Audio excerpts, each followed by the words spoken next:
ये हर दिन 376 के मामले अलग अलग तरीके से देखने को मिलते हैं, सुनने को मिलते हैं, समझने को मिलते हैं। अब आज का जो मैटर मैं डिस्कशन करूंगा वो सुन के आप लोगों को हंसी भी आएगी और क्रोध भी आएगा कि फॉल्स केस लिखाने वाले किस स्तर तक गिर रहे हैं, किस लेवल तक लोग चले जा रहे हैं झूठी वसूली करने के लिए, पैसा वसूलने के लिए। जी हाँ दोस्तों, आज का केस बेहद दिलचस्प है। इलाहाबाद का केस है। उन्होंने, मेरे एक मित्र हैं, उन्होंने मुझे फ़ोन किया और उन्होंने मुझे बताया कि साहब ऐसी ऐसी बात है, ऐसी ऐसी स्थिति उत्पन्न हो गई। क्या स्थिति है, क्या मैटर ऑफ द फैक्ट है, मैं डिटेल में बात करता हूँ। लेकिन उससे पहले मेरी आपसे रिक्वेस्ट है कि अगर आप लोग चैनल पर नए हैं या पहली बार आ रहे हैं, अभी तक आप लोगों ने इसे सब्सक्राइब नहीं किया तो प्लीज़ सब्सक्राइब करिएगा। और अगर आप मुझसे टेलीफोनिक कन्वर्सेशन करना चाहते हैं, पर्सनली मिलना चाहते हैं लखनऊ, दिल्ली, इलाहाबाद में, तो आप अपनी अपॉइंटमेंट शेड्यूल कराकर मुझसे मिल सकते हैं। नंबर आपको डिस्क्रिप्शन में मिल जाने वाला है। देखिए दोस्तों, अभी एक एफआईआर आई है जिसको मैंने कल पढ़ा। उसमें लिखा हुआ था कि शादी का झांसा देते हुए मेरे साथ शारीरिक संबंध बनाए, कोल्ड ड्रिंक में कुछ मिलाकर मुझे पिला दिया और मैं प्रेग्नेंट हो गई, मेरी प्रेगनेंसी टर्मिनेट करा दी। ये सब तो आपने पढ़ा होगा कि हर एफआईआर में कॉमन होती कि शादी का झांसा दिया, कोल्ड ड्रिंक में नशीला पदार्थ मिलाकर पिला दिया, उसके बाद मेरे साथ शारीरिक संबंध बनाए और मुझे गर्भवती हो गई और वो बच्चा गिरा दिया। ये हर एफआईआर में कॉमन है, आप सबने देखा है। अब ऐसी एफआईआर को लिखाने वाली शादीशुदा महिलाएं भी हैं। जी हाँ, शादीशुदा महिलाएं जो एफआईआर लिखा रही हैं कि उनके साथ शारीरिक संबंध बनाए गए, शादी का झांसा देते हुए और उसके बाद प्रेगनेंसी टर्मिनेशन करा दी गई, अबॉर्शन करा दी गई।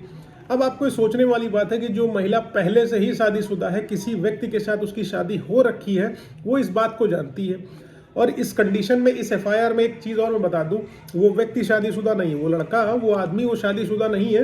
ये महिला पहले से शादीशुदा है, इसको बच्चे भी हैं, शायद 3 बच्चे या 2 बच्चे हैं, ठीक है, उसके अपने बच्चे हैं। ये लड़का शादीशुदा नहीं है, वो महिला शादीशुदा है और उसने प्रिटेंड किया कि वो शादीशुदा नहीं है, ठीक है।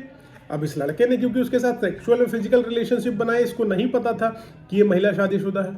अब अचानक से पता चलता है कि महिला शादीशुदा है तो ये कन्नी काटने लगता है कि भाई तुमने मेरे साथ झूठ बोला, अब मैं तुमसे शादी कैसे कर सकता हूँ, और तुमने मुझे बताया था कि तुम्हारे कोई बच्चे नहीं, तुम्हारी कोई शादी नहीं हुई, तुम अनमैरिड हो। अब यहाँ पर लड़का भागने लगता है तो ये महिला का क्या करती है, उनके ऊपर एफआईआर लिखा देती है कि शादी का झांसा देते हुए मेरे साथ इन्होंने शारीरिक संबंध बनाया। अब एक चीज़ यहाँ पर सोचने वाली ये है कि जो महिला पहले से शादीशुदा है, वो लीगली वेडेड है किसी के साथ, वो जानती है इस फैक्ट को कि वो किसी व्यक्ति की पत्नी पहले से ही है, उसका कानूनी तलाक नहीं हुआ, उसके पास डाइवोर्स की डिक्री नहीं है, तलाक की डिक्री नहीं है, उसका विवाह विच्छेदन हुआ नहीं है, उस अपने पूर्व पति से, करंट पति से ही कहूँगा, वो अलग नहीं हुई है लीगली, अभी भी वर्तमान में उसकी पत्नी है।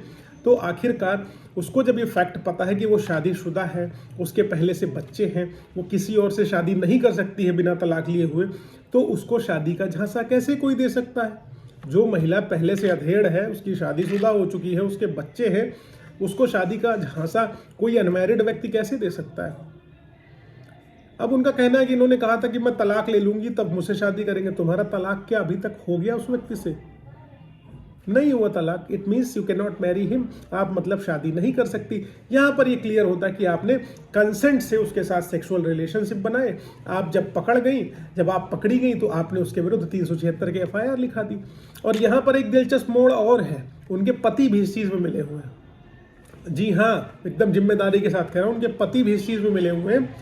वो अपनी पत्नी के माध्यम से इस तरीके का कृत्य करा के वसूली करना चाहते हैं। और क्योंकि उनके द्वारा सामने से डिमांड रखी गई कि तुम दोनों की वजह से मेरा हैवी मॉनेटरी लॉस हो गया, अब तुम दोनों फुलफिल करके दो, मैं नहीं जानता। इसका मतलब क्या हुआ कि वो वसूली करना चाहते हैं।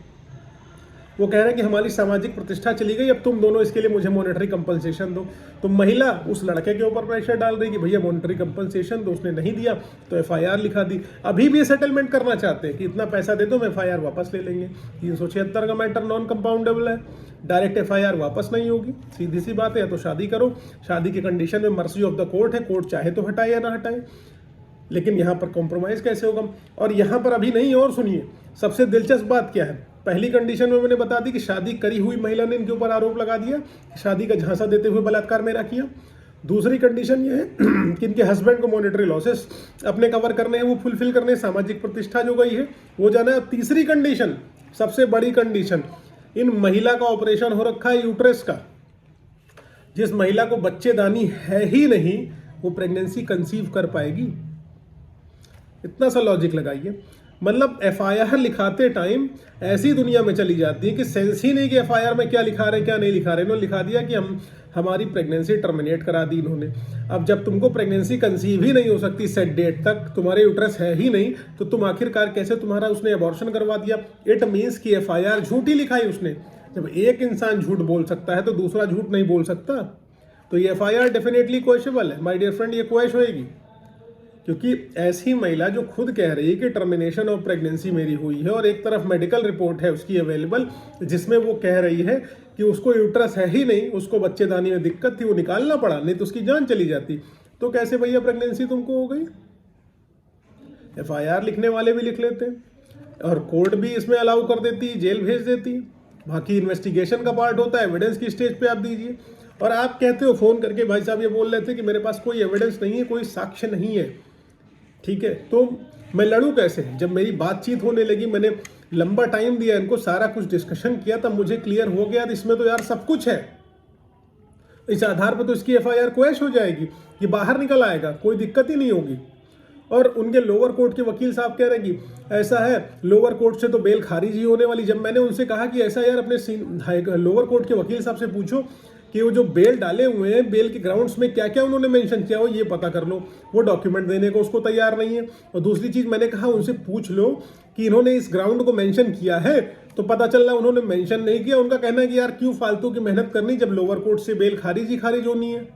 यार एक चीज मुझे बताओ, तुम्हारे केस जैसे तुम केस छोड़ो, तुम्हारा मकान है, मकान की फाउंडेशन न्यू मजबूत कराते हो कि नहीं कराते हो? अगर तुम्हारी न्यू नहीं मजबूत होगी तो बिल्डिंग कैसे खड़ी होगी? बिल्डिंग कोलैप्स हो जाएगी कि नहीं हो जाएगी? अब आप सोचो लोअर कोर्ट में मेरी बेल तो खारिज होनी ही होनी, तो हम क्यों फर्जी पिटीशन में मेहनत करें, क्यों टाइम वेस्ट करें? और खारिज हो ही जाएगी तो हाई कोर्ट जाके देखेंगे। क्या हाई कोर्ट में नए फैक्ट पे आप लड़ लोगे? आप उसी ऑर्डर को तो चैलेंज करोगे, उसी पिटीशन, उसी प्रेयर को ही तो चैलेंज करोगे।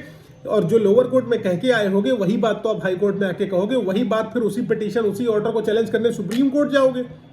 जब आपके आधार आप लिख के नहीं आओगे कोई चीज, तो कोर्ट किस चीज पे आपको बेल देगी? ये आधार इतना मजबूत है, अगर इसमें इस आधार को मेंशन करते हुए लोअर कोर्ट में ही बेल डालेंगे तो उनकी बेल वहीं से हो जाएगी। लेकिन उनके वकील साहब का कहना है कि भैया होती ही नहीं है। तो मैंने ऑर्डर भी भेज दिए, जो मैंने कराए मैंने ऑर्डर भेज दिए। मैंने कभी दिखा देना उनको कि ऑर्डर भी है, लोअर कोर्ट से बेल भी होती है, 376 पॉक्सो में भी होती है। लेकिन एविडेंसेस हो, पिटीशन मजबूत हो, आपके वकील साहब मजबूत हो, तथ्यात्मक रूप से आप मजबूत हो, तो केस में आपके पास बहुत सारे एविडेंस होते हैं। बस सही वकील साहब से आपको डिस्कशन करने की जरूरत है। और दांत के डॉक्टर के पास जाइए दांत का इलाज कराने के लिए, फेफड़े के डॉक्टर के पास जाइए फेफड़े के इलाज कराने के लिए। जो लॉयर जिस चीज में एक्सपर्ट हो उसी के पास जाइए। और दूसरी कंडीशन और बता देना, रिश्तेदार और दोस्त आपके मैटर में आपका लॉयर नहीं होना चाहिए। ये ध्यान रखिएगा, lawyer, CA, doctor should always be unknown. ठीक है, तो उम्मीद है जानकारी पसंद आई है, समझ में आई है। अगर कुछ इस इंफॉर्मेशन से आपको बल मिल रहा है तो प्लीज वीडियो लाइक से सब्सक्राइब करना। और फेसबुक, इंस्टाग्राम, ट्विटर पर नहीं जुड़ो तो वहां जुड़ो, लिंक आपको डिस्क्रिप्शन में मिलने वाला है। थैंक यू सो मच, जय हिंद।